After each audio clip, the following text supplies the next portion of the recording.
The broadcast is now starting. All attendees are in listen-only mode. Hey everyone, it's Phil Frost from Main Street ROI, and I want to welcome you to today's presentation about the 5 simple steps to profit with Google AdWords. I'm very excited to have Sean Work here with me today. He's the VP of Inbound at CrazyEgg. Sean, welcome. Thank you very much, Phil. Hello, everyone.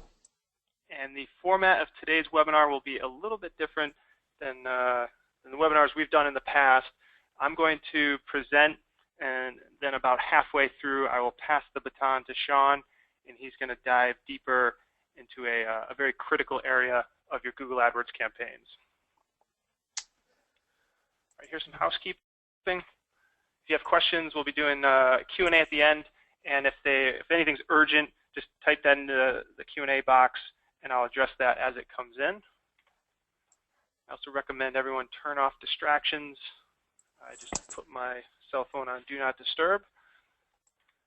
And then right off the bat, I do want to do a really quick poll just to see who is on the line here. And the first question is just whether or not you're currently advertising. I'm just going to leave that up for about 10 seconds. Pretty easy here, just yes or no if you're currently advertising in Google AdWords. Looks like about 50-50 here, yes and no. So I'm going to close that down in 5, 4, 3, 2, 1.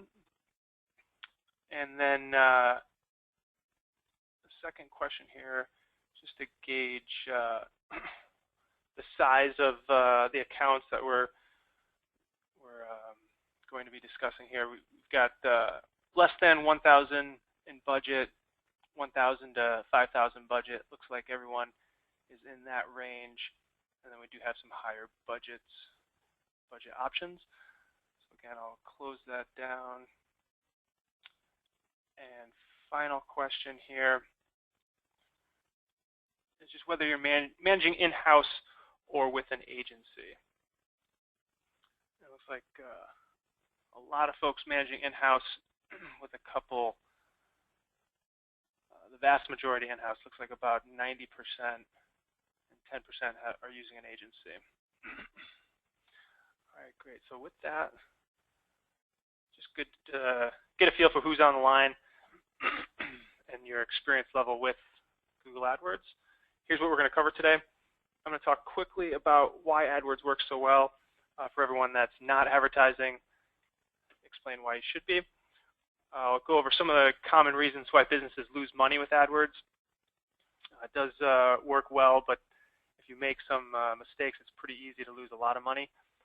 We'll walk through the 5 steps to profit with Google AdWords, and I'm going to cover the first 4, which are in the Google AdWords platform, and then I'll hand it over to Sean, and he's going to talk about that 5th step, which is actually not in Google AdWords, but it's one of the most critical steps.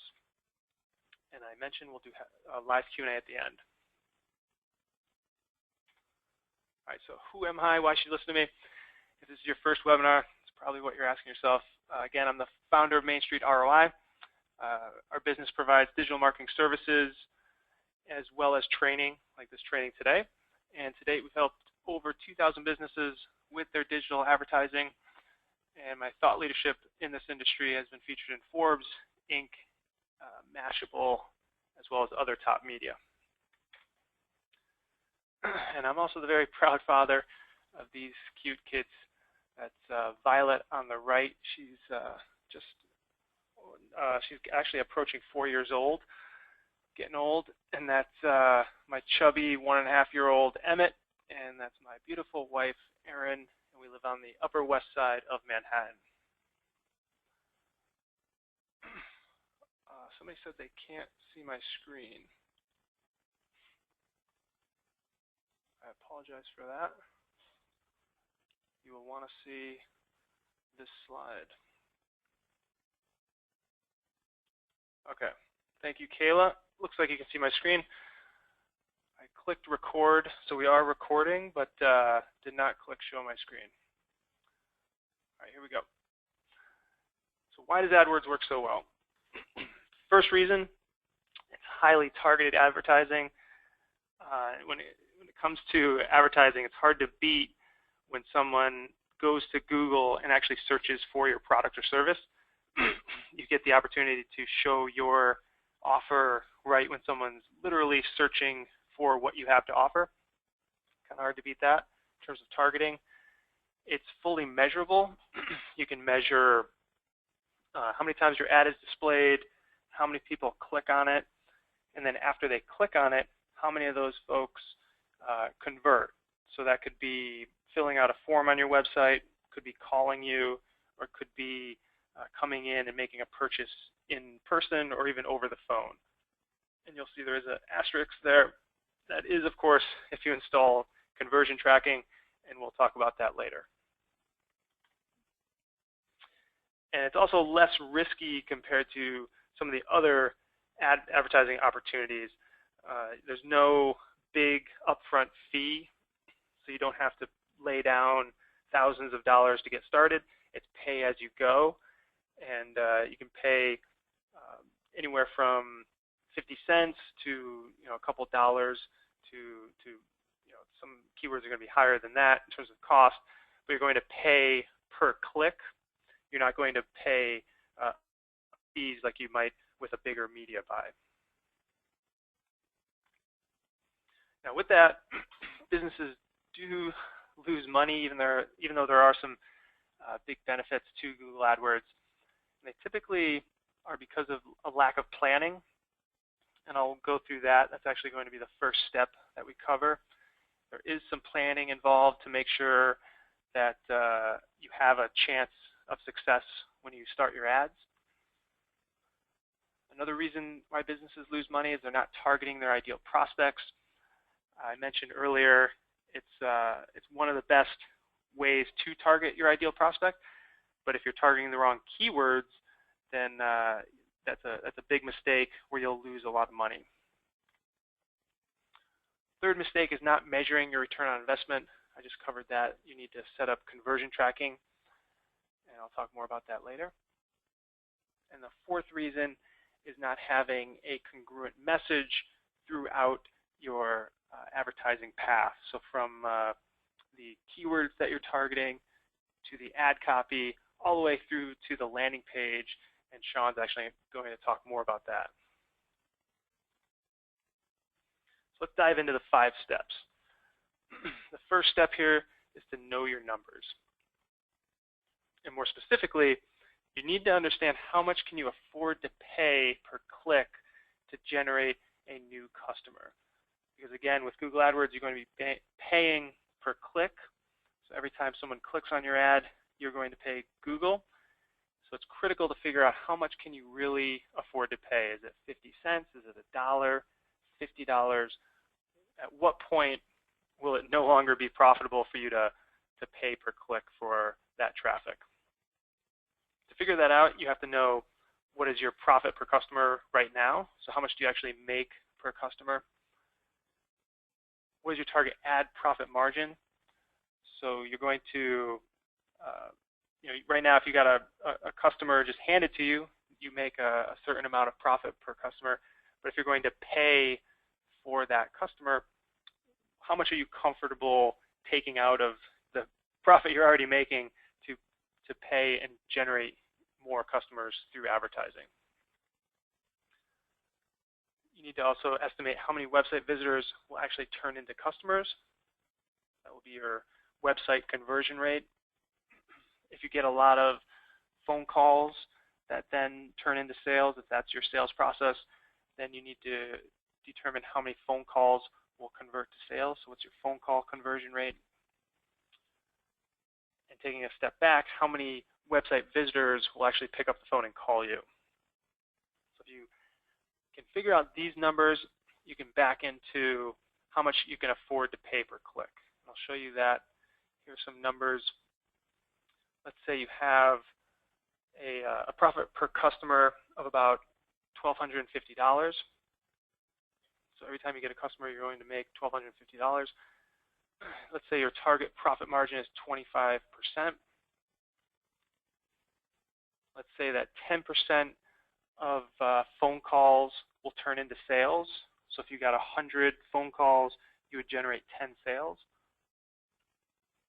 And let's say 5% of website visitors will actually pick up the phone and call you. Now, if you run those numbers, your maximum cost per click, or max CPC, would be $4.69.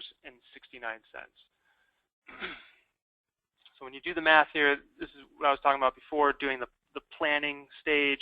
This is before you even log in and set up an ad account.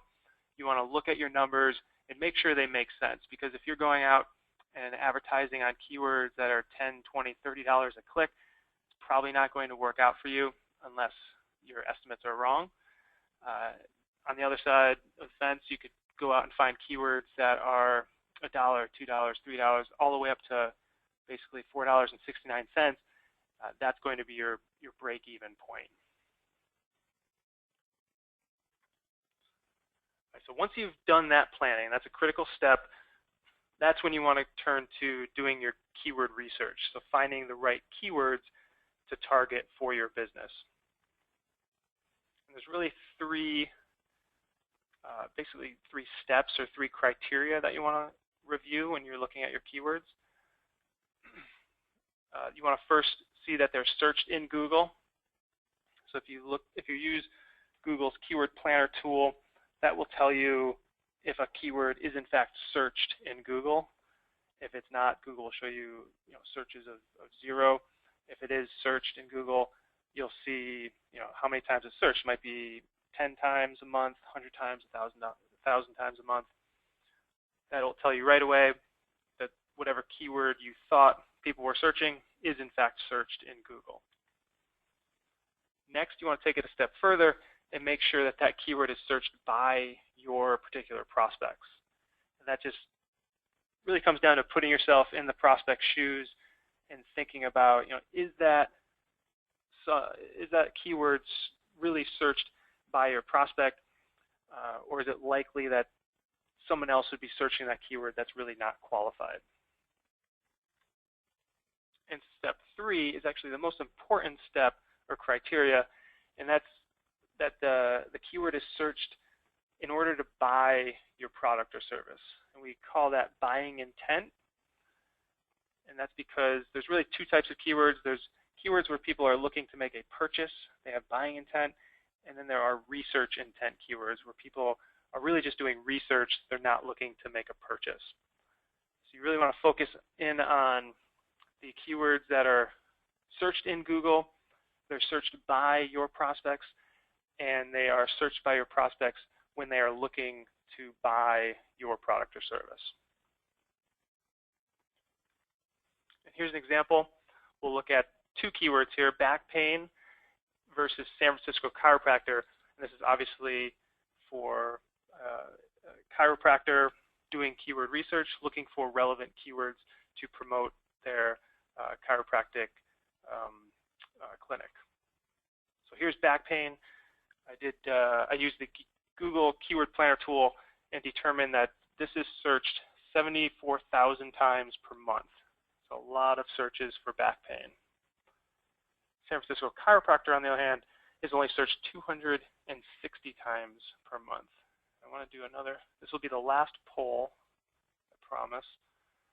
And I just want to see which keyword do you think is more likely to generate patients for a chiropractor.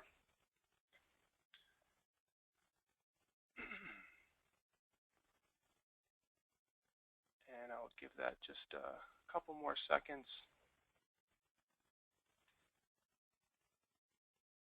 I'll close that down. It looks like about 90% got that correct. I will not reveal the answer quite yet. Let's go through the criteria.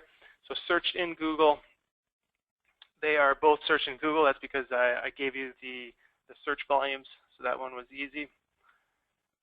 Are they searched by a prospect for a chiropractor? I would think in both cases, someone interested in a chiropractor would search back pain as well as San Francisco chiropractor. So they really both pass those two criteria. And the third one here is searched in order to buy.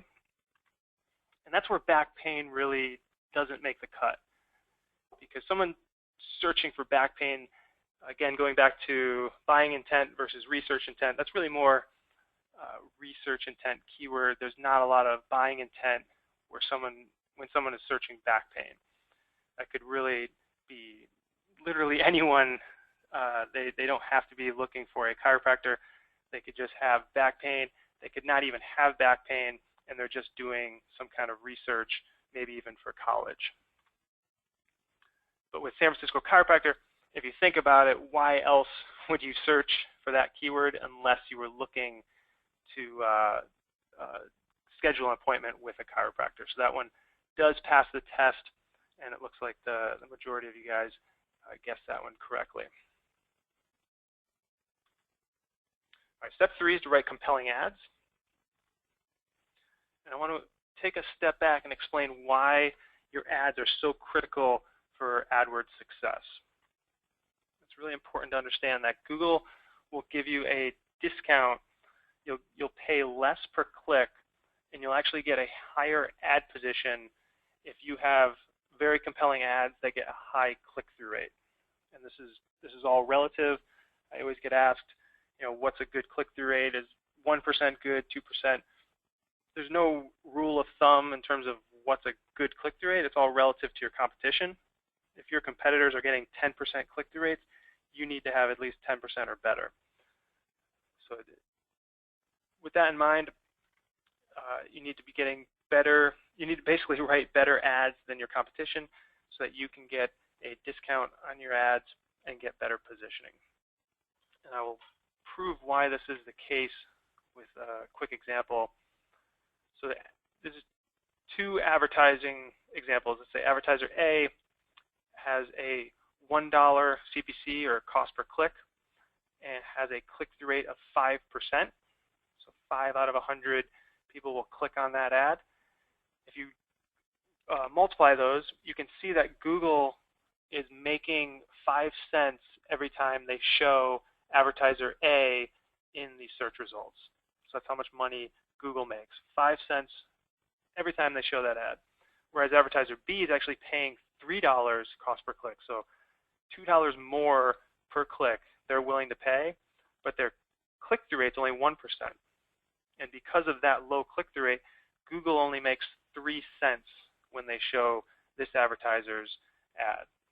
So clearly it's in Google's best interest to show advertiser A and give them prominent placement because Google's going to make more money. And when you think about it, it's really win-win-win. Google's obviously winning. They're making more money when they do this. But also the people that are searching win because of the way this works.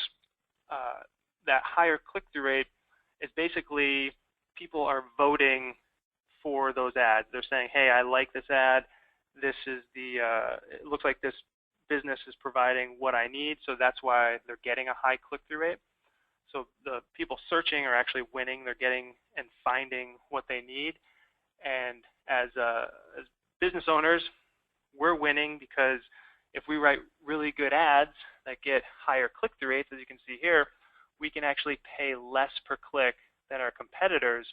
So we save money and don't have to have as big of a budget to drive the traffic and the sales. All right, so now that you know why you want to write great ads, let's take a look at how you do that. There's 3 areas that you want to focus on. First one here is the concept of benefits versus features. You've probably heard about this. It's kind of marketing 101, but we all kind of fall into the trap of writing ads, and we really tailor them to the features of our products and services. You want to take that a step further and ask, what's in it for me? Because that's what your prospect is asking when they look at your ad. They see those features, but really, how does that benefit them in the end? So you can just take all those features that you know by heart and you're very familiar with, and you want to just go through the process of asking, what's in it for me? How does this benefit the prospect? and turn all those features into benefits and use the benefits in your copy. Next is a strong offer. This is another common mistake I see with Google AdWords campaigns is just not having a strong offer versus the competition. Again, it's all relative. You don't need the best offer in the world. You just need a better offer than everyone else that's advertising for your particular keywords. And the best way to do this research is to just Google the keywords that you're targeting. So let's use the example before, San Francisco chiropractor. Let's say that is the keyword you want to target. Literally go to Google, search that keyword, and just take a look at all the different offers and ads from the competition. And the reality is you need to have as good or better of an offer if you want to compete in Google. If you don't have as good of an offer, then that's going to mean less people will click on your ads, so you'll have a lower click-through rate, which just means you're going to have to pay more than all of your competitors because you have a weak offer. And finally, you want to have a call to action. If it's in the chiropractor's example, you might want to have an ad that says schedule an appointment today, call now, whatever it is that you want your prospect to do as the next step in your sales process, then you want to make sure to incorporate that somewhere in your ad copy.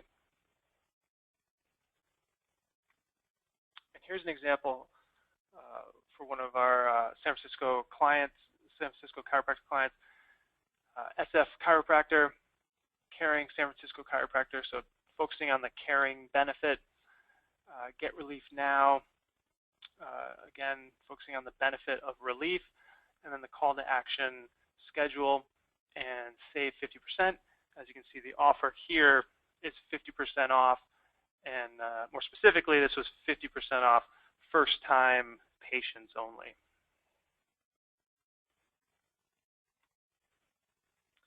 Okay, step 4 is to set up conversion tracking. I hinted at the importance of this earlier, and there are 3 ways you want to track your conversions. Most websites will have web forms. You want to set up your web form tracking. Again, most businesses will want phone calls.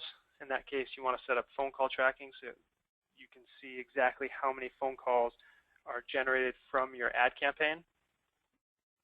And then finally, you want to set up what's called CRM tracking, and that stands for Customer Relationship Management, which is a tool like Salesforce, Act, or Infusionsoft, or even just an Excel spreadsheet. I'll go into more detail about each one. So with web form tracking, again, this is to track forms like on your website you might have a contact us form, schedule a demo, schedule an appointment. To get that set up, you'll install the Google AdWords conversion code. You'll put that on the form thank you page. So that's the page after you submit the form. You'll get redirected to a page that says something like, thank you, we'll be in touch shortly to schedule your appointment. And AdWords will automatically report on how many people complete that form, and that will show up as a conversion in your AdWords account. And you'll be able to run reports to see how many, for example, demos were scheduled, how many appointments were scheduled, and you'll also see the cost to get those leads. The second form is phone call tracking. Again, AdWords has the ability to track phone calls. This is all set up on their end. All you have to do is add the code, and you can track calls from the number that's listed in the ad, and you can also track calls from people that click on the ad and then go to your website. And taking that a step further, this is brand new. You can actually use the AdWords call import, and this is a great new feature where you can actually get phone call sales data back into Google AdWords. And that requires you to track the caller's phone number, so using caller ID, as well as the length of the call.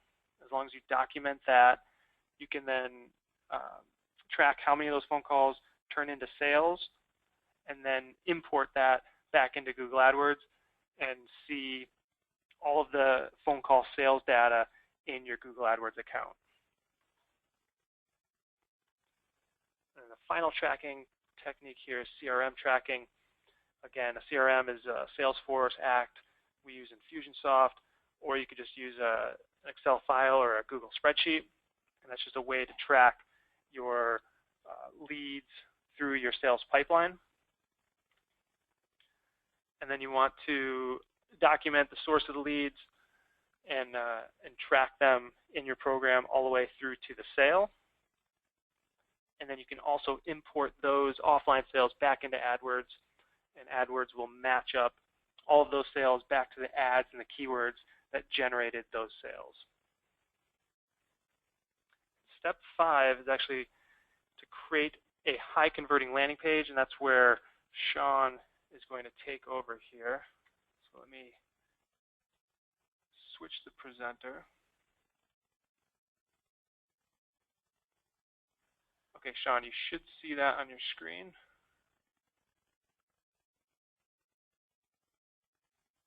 All right, just a real quick check. Just want to make sure people can hear me. Yeah. Just go ahead and say yes in the questions box. Let's put the full screen.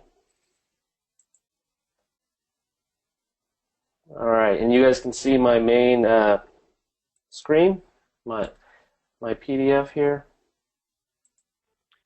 Yes. All right, so let's go back. Okay, good. Just always want to do a sanity check. So what do you do with your AdWords traffic? You're paying for all this traffic, and it's coming to your site or landing page, and we want to think about what we should do with this. So I like to always talk about Lings. Lings is one of my favorite websites on the internet, and for good reason. But just a real quick background: Lings is it's from the United Kingdom. I believe they rent cars, and they have a very, very interesting website. As you can see, it's very fun. You should definitely spend some time and check it out. Play the stupid game. If you look at the bottom, maybe look at the live webcam. But the point here is you don't always want to send your traffic to just your homepage of your website. And I use Lings as an example because you can see there's a lot of distractions here, and we're probably not going to convert that traffic very well. I'm sure your site doesn't look anything like Lings. By the way, Lings actually does very well as a business, but this is just an extreme example, so we like to show this.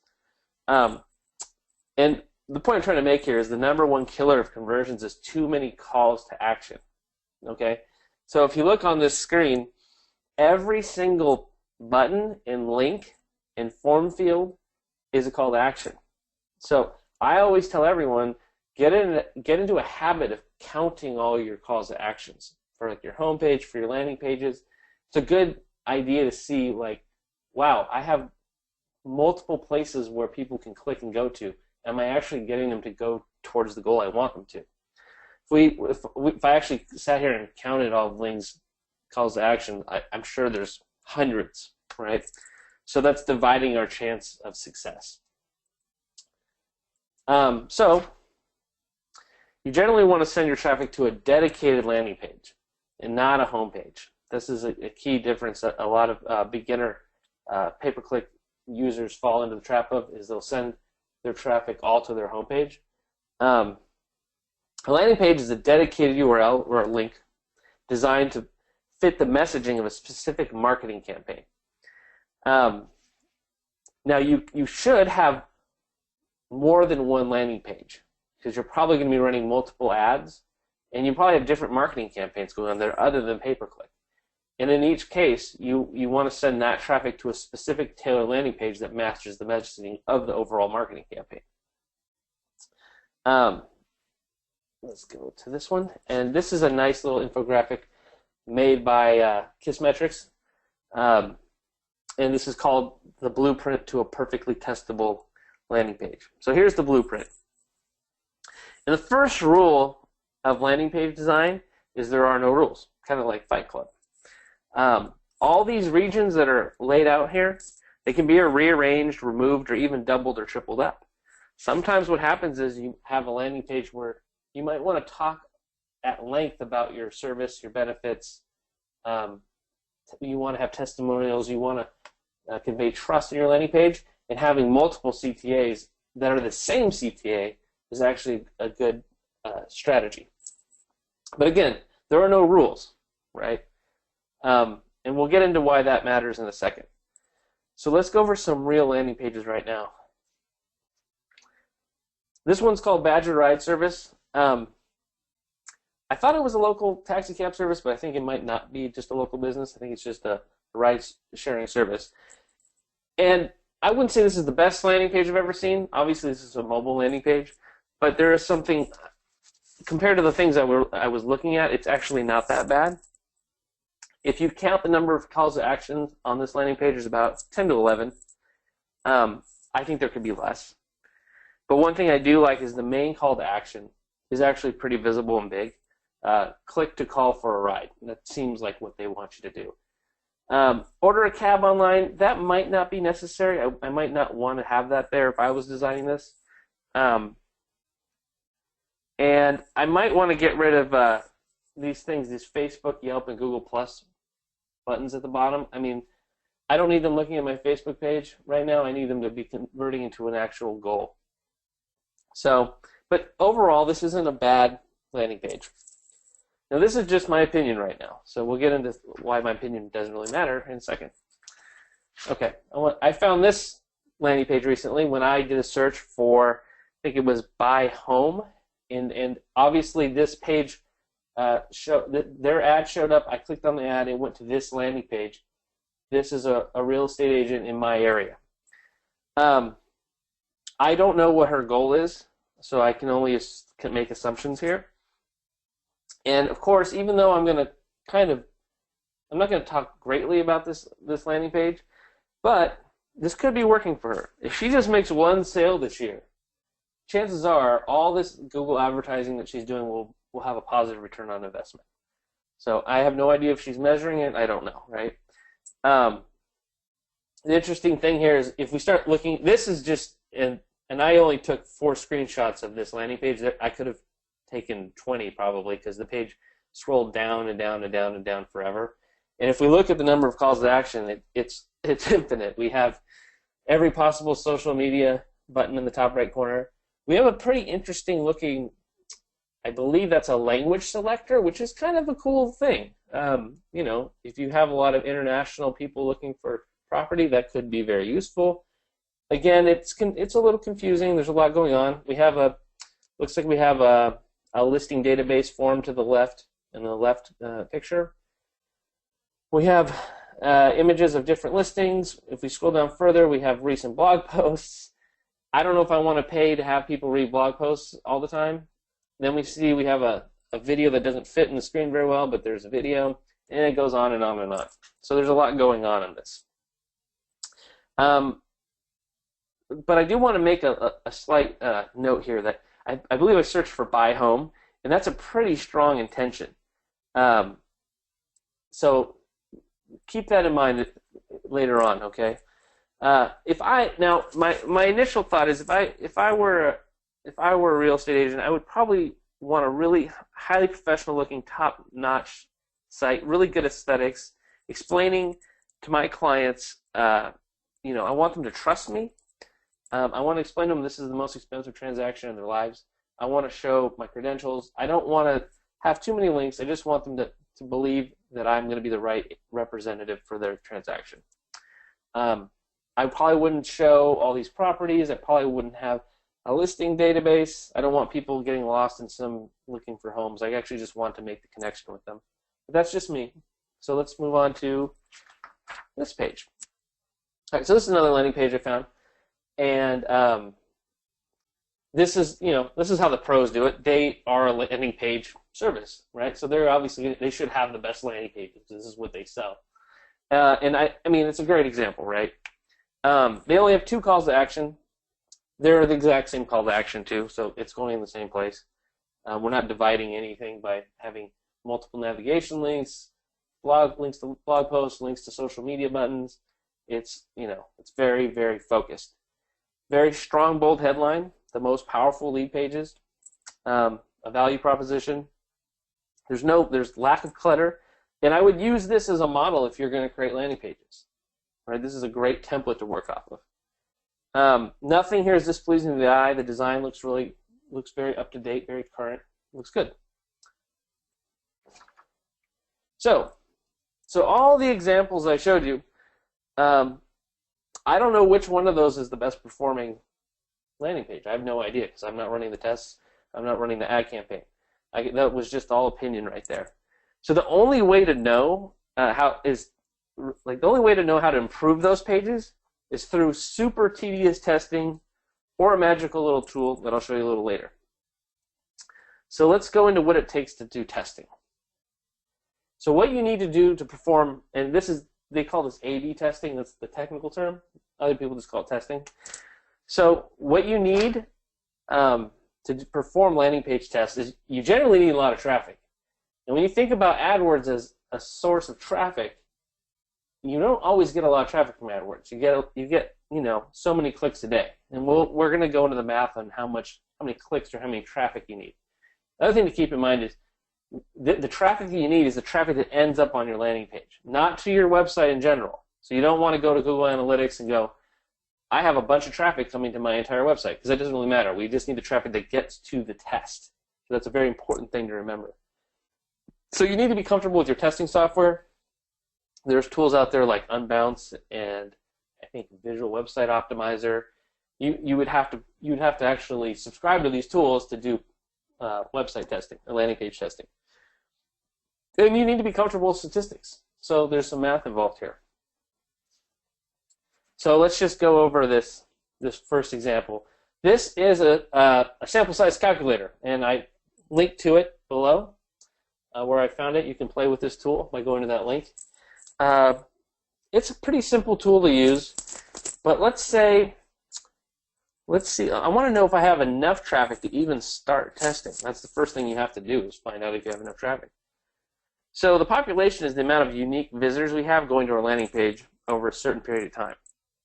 So we're gonna pick a 2-week period in between holidays and any other anomalies that we might be doing, like trade shows or who knows, right? You want to keep it in a pretty benign part of the year because you don't want anomalies affecting the test, right?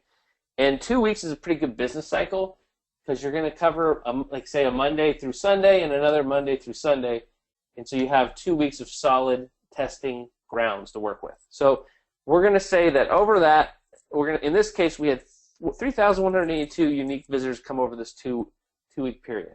Okay, and we're going to pick 95% as our confidence level. We want to make sure that we're 95% confident. We're going to pick a confidence interval of 7. This is how much deviation we'll allow. I'll show you why that matters later. And when we do our calculation, we find out that we need 370 visitors to go through our test to be able to do the test. Sure enough, our population is over 3,000, so we're going to have plenty of population to work with to allow for the sample size we need to run this test. Okay, so but let's say we want to be a little more certain that our test is run well and that there's no possible chance that I could have a false positive, false negative, like it's going to be completely legit. So we're going to bump up the confidence level to 99%. And we're 99% confident that the results that our test gave us are accurate. And we're gonna tighten the confidence interval to 3, which means that we have very tight tolerances, so that this is the best possible situation. There's no way that we're going to receive false information from our testing results. We have the same population, but we notice now that the sample size needed is 1170, 1,170. You have to multiply it by 2 because you're running an A/B test, which means you're sending traffic to 2 different pages, your control and your variant. If this sounds crazy and complicated, that's what I'm trying to show you, actually. That's the main takeaway. But you find out that you do have enough visitors. You need 2,340 visitors to have a proper sample size, and you have a population of 3,182, so you're still good. You have enough traffic. Now let me just step back here. So one thing is you would actually run your test long enough to hit your sample size. So once you've had enough sample to go through your test, you've hit 2,340 visitors, you can actually stop the test, right? And if you've done that before a 2-week period, you should probably run it to the end of the period. But this gives you an idea that if it takes longer to hit 2,340 visitors to go through the test, longer than your business cycle, that's a cause for potential error, so you want to note that. So variation B had a noticeable higher conversion rate than my control. I'd be pretty confident in my results. So that means the winning test, test B, if it won by it converted at 60%, meaning 6 out of 10 people turned into customers, and after going through my landing page, versus like my control, which was 30%, 3 out of 10 became customers. After running tests like this with 99% confidence level, a confidence interval of 3, I'd be very, very satisfied with the results because I had enough people come through the test. I have a very high confidence level. I could dictate that the winner B is the new landing page. We're going to install that, implement it, and run with it. Okay. So, and this is when I talk about confidence interval, this is what it means. It just means you don't want to have your so you see in landing page A, we have a 30% conversion rate, and then landing page B, we have a 60% conversion rate. And in this case, we have confidence interval 7 for each one. So that's plus or minus, right? If the intervals actually intersect in that differential area, then we have possibilities for errors, right? We can't be too certain that this test is showing us the right winner, and that's why we definitely want to make sure that we have enough traffic and that differential is completely separated.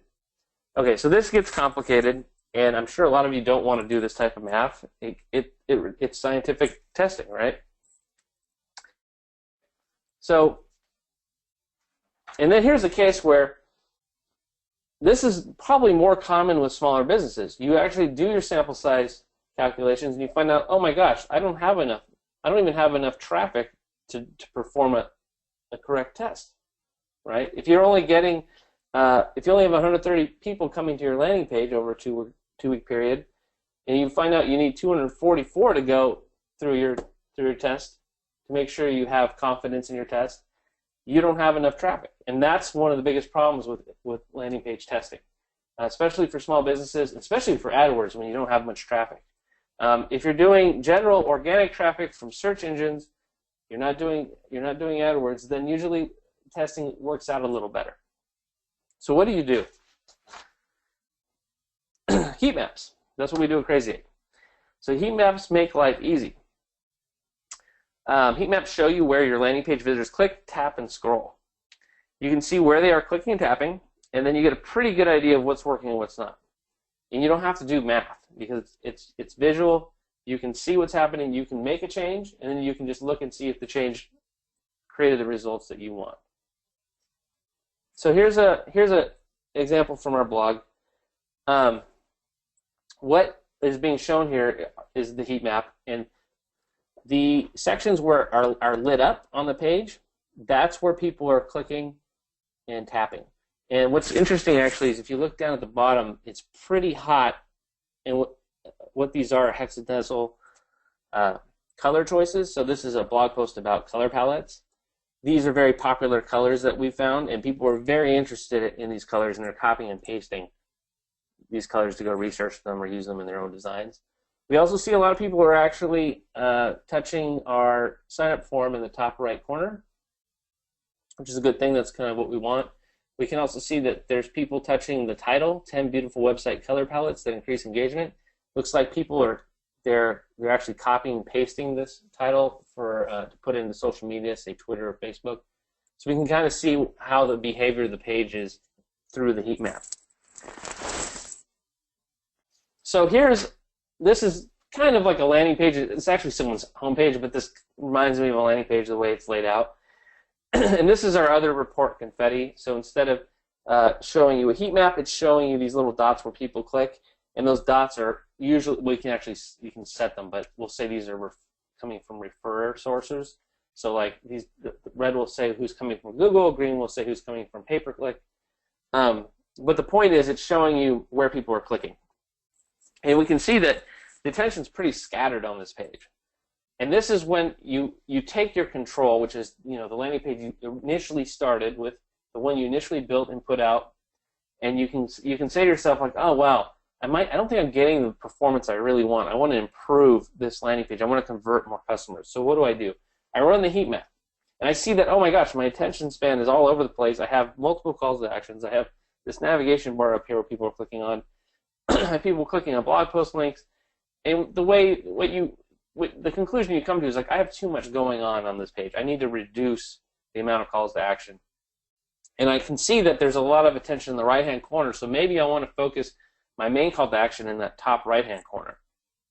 So you create a new page, and you don't really have to test it. You can just run it and see if your conversions are higher. You can actually track that through AdWords. So that will be your measurement tool. Okay. So how well does your landing page match the needs of the query? This is a very important thing to think of. So we're going to go over some keywords real quick. Say I type in plumber or DUI attorney. Chances are I need a plumber fast, I need a DUI attorney fast. That's the only reason why I'm searching for that on my phone. I believe, in my opinion, that they have tap-to-call ads where you don't even go to a landing page. You tap it, and your phone says, do you want to call this number? That would be a great the intention right away. Don't send them to a landing page. Don't waste their time. Have them call you. Let's say my keyword was trusted attorney or best lawyer. So I need to be sold that I'm getting the best lawyer or the most trusted attorney. So this landing page might be very long-winded. It might show experience, testimonials, and my professionalism, right, if I was an attorney. So in this case, you might not want a very short and sweet landing page like the Insta page landing page I showed you earlier, right? Again, all these are testable. These are just hypotheses. And then back to the original real estate case, buy home. So again, why send your visitors to a clunky listing engine? I don't want people getting lost in searching for homes on my phone, and chances are my listing agent or my listing engine that my broker's provided me is not the greatest piece of technology ever. So I probably don't want to send them to that. But this phrase, buy home, has a pretty strong search intention. It means someone's in the market. I just want them to call me. I want to get them in my CRM so I can market to them and keep them in my, keep them at the front of my attention. Again, tap to call might be a good option, or just a simple form to get them into your CRM might be the best landing page. I might not want to show them a bunch of listings and homes and pictures and stuff. That might not be the best thing. So, and finally, these are my final slides. A good rule of thumb for overall conversion performance is, you're going to bid on keywords. And generally what they've seen work really well is when the keyword is in the ad headline and is also on the landing page, in the main headline and landing page, that tends to work the best.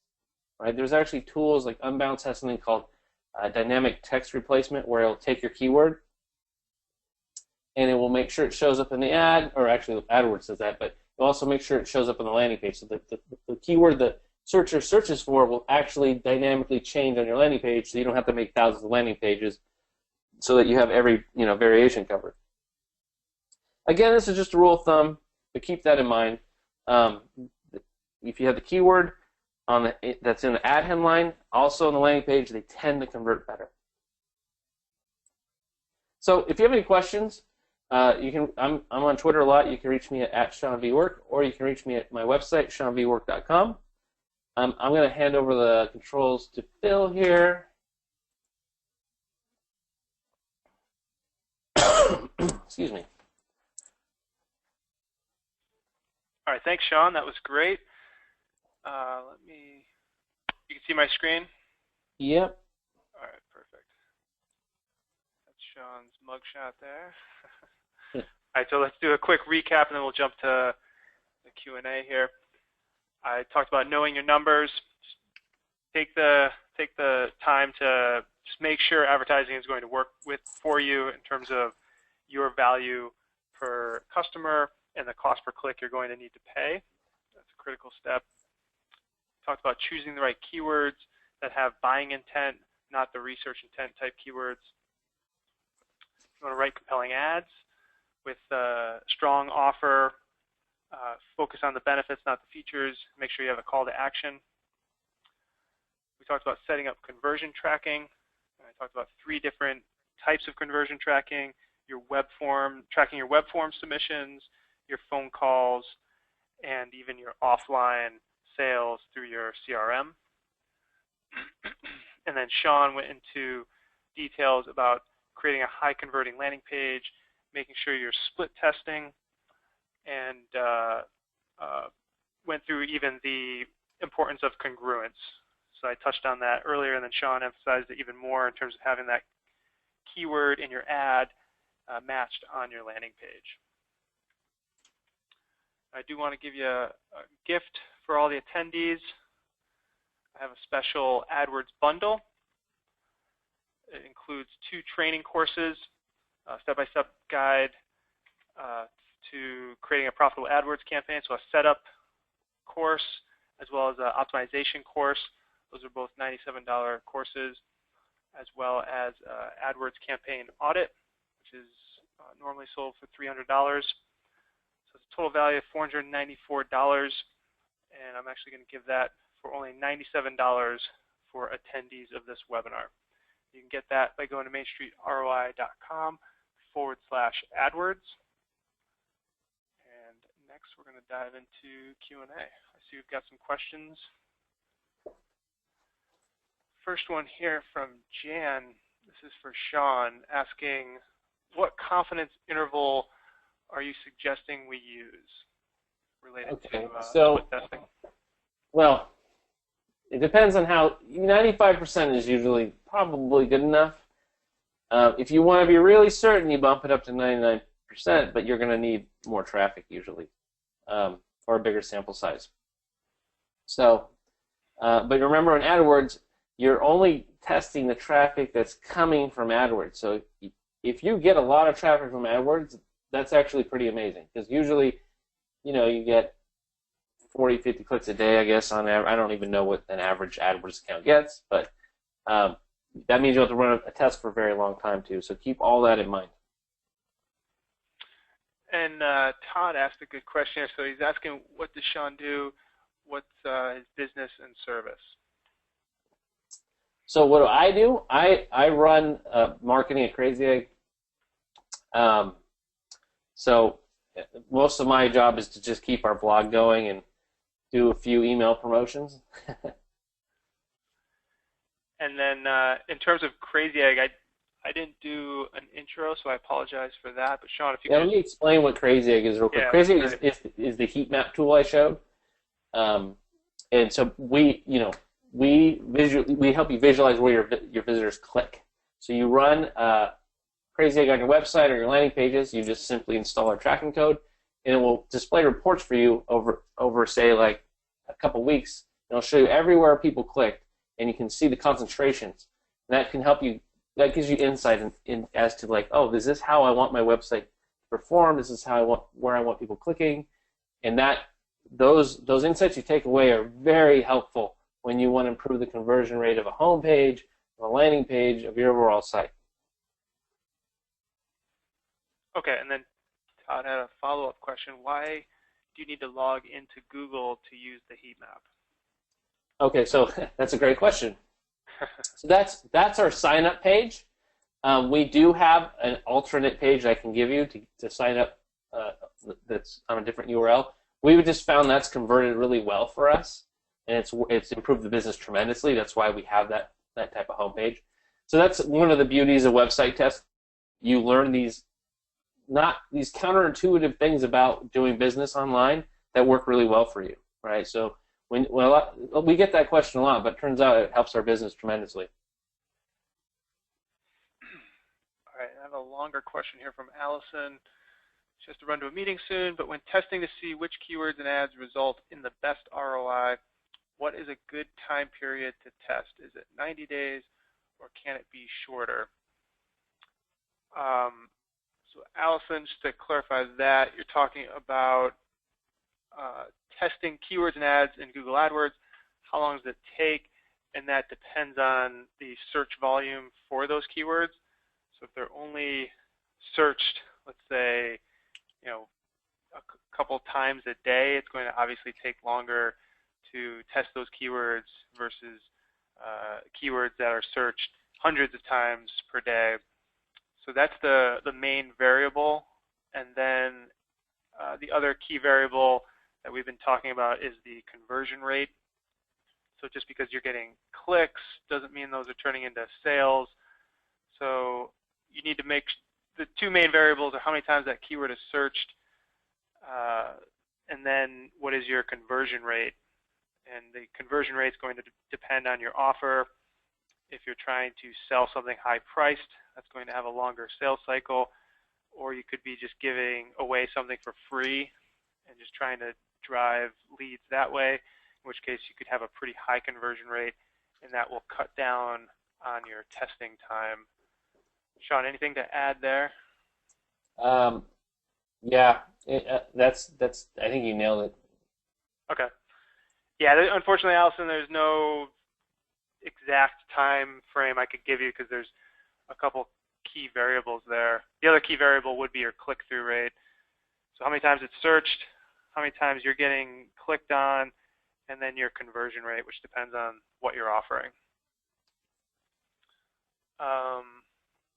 Jan actually asked just to clarify the confidence interval. Said confidence interval question mark. Oh, okay. So let's see here. The way I like to think about it is how much deviation we'll allow in our testing results. So when we do our analysis. So if you have a conversion rate, say your controlled conversion rate was 30%, and let's say that your variation B that you're testing against has a conversion rate of 60%, you want to make sure your results, you're going to say, if I allow any deviation from that conversion rate, say plus or minus, say 7% for each conversion rate, for each page I'm testing, if I have a conversion rate, let's make it simple. Let's say the interval is 5%. So in my control, I'm allowing, I could say I might be getting a 35% conversion rate, or I might be getting a 25% conversion rate. In my variation B, I'm getting either 65 or I'm getting a 55. So my conversion rates are not intersecting at all. There's huge distance between the two of them. That's what the interval does. The second we have intersection of the conversion rate, adding in the interval, now we might have some fuzziness in our results, and we might not be too certain that this test is actually showing us who the real winner is. So that's the reason for the the confidence interval. I hope that made sense. Yeah, and if anyone has follow-up questions, you can see our email on the bottom here, info@mainstreetroi.com. Sean, what was your contact again? So you can reach me just Sean at CrazyEgg.com, or you can go through my website, SeanBwork.com. Okay, great. We are going to have to jump here. I saw a couple answers a couple questions we weren't able to answer, but we'll follow up via email. And then if you have additional questions, just feel free to contact Sean or me. And again, if you are interested in the bundle, you can go to mainstreetroi.com/AdWords. And with that, we'll close it out. Sean, I really appreciate you taking the time. I know you've had a crazy week. So thank you very much. Thanks for joining. I thought it was a great webinar. Thank you. All right, take care, everyone. Bye-bye. Bye.